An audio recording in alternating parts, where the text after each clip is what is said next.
Hi guys! Welcome to my channel. Tayo ay gagawa ng bagong recipe na naman. Noodle, tawag in German is noodle of love.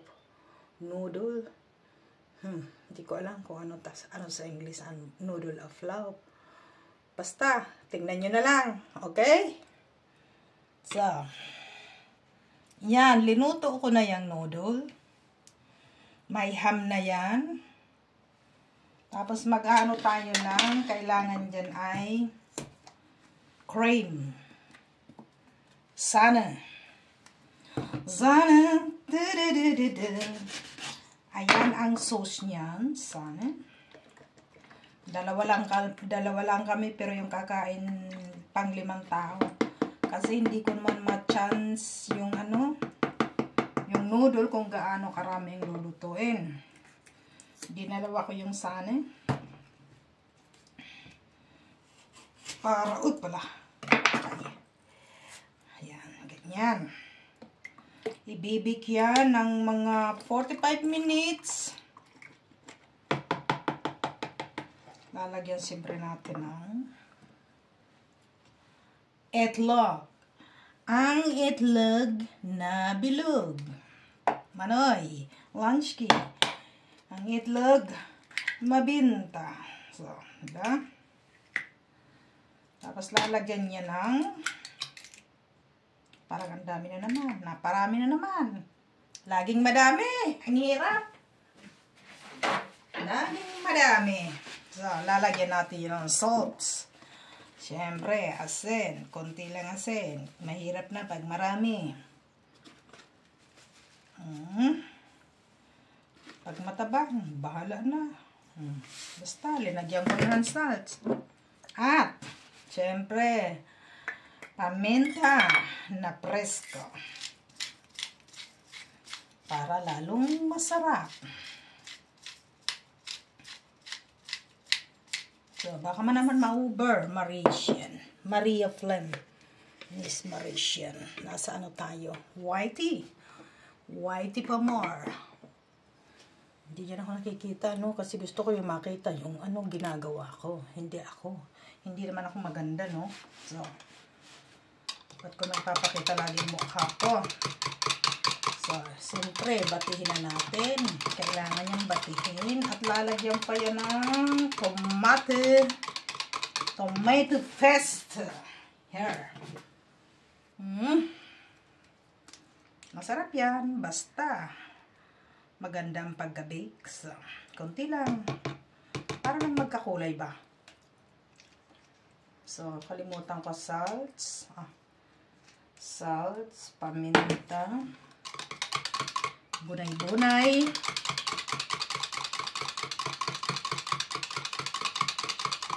Ganyan lang yung paggawa niya. Simple na pagkain. No need rice, no need gulay. Ano ba mailagay natin dyan? Mapanghalo na medyo sumarap-sarap. Ayun, mayroon pa pala akong panglahok na pang sauce carbonara. Lagyan natin ng konti. Pero lalagyan ko na rin yan mamaya ng cheese. Ito, ilalagay natin dyan yung cheese para malutong sa taas. So, halo pa. Sana masarap. Pero alam ko masarap ito.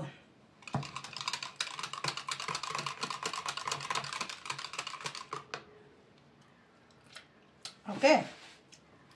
Okay ang timpla.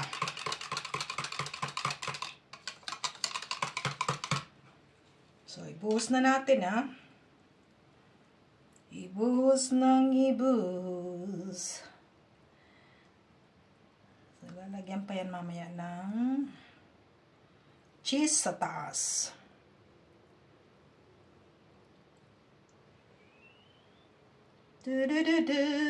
Shout out Manoy Lunchki. Maha from India. Shout out to you, Maha.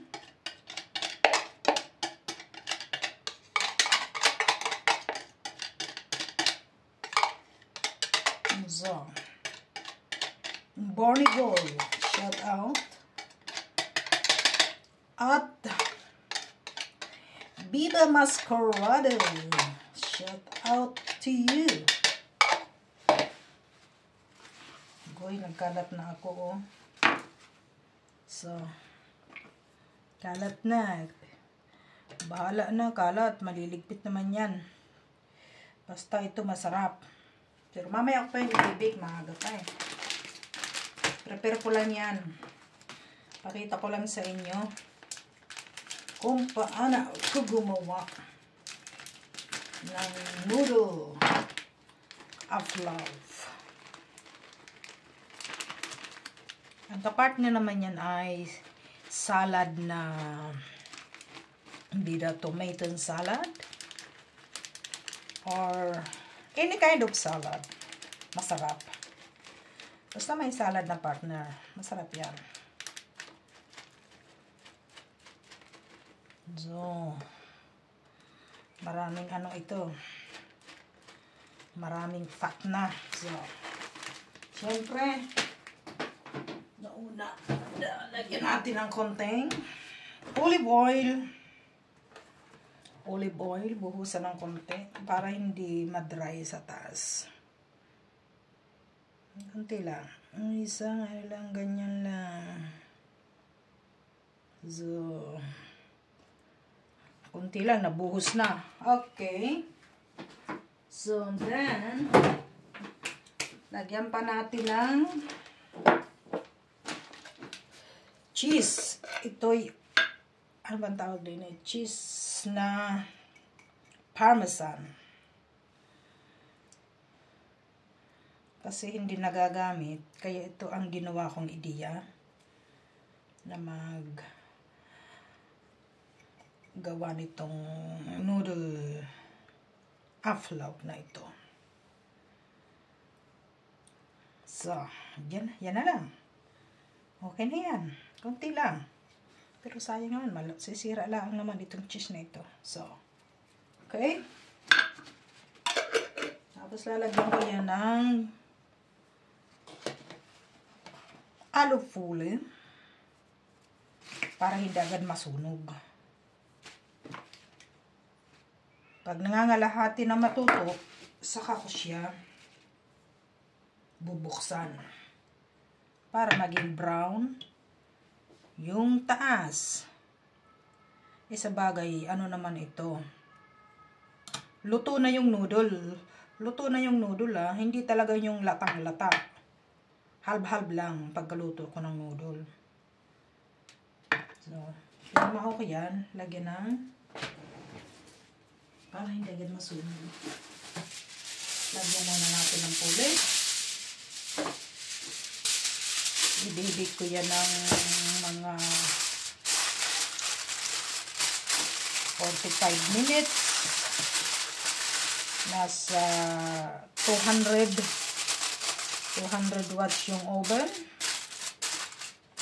Ganyan. Tapos butas-butasan. Para hindi sunog. Nasaan ang ating pambutas? Ganyan. Butas pa. Butas pa.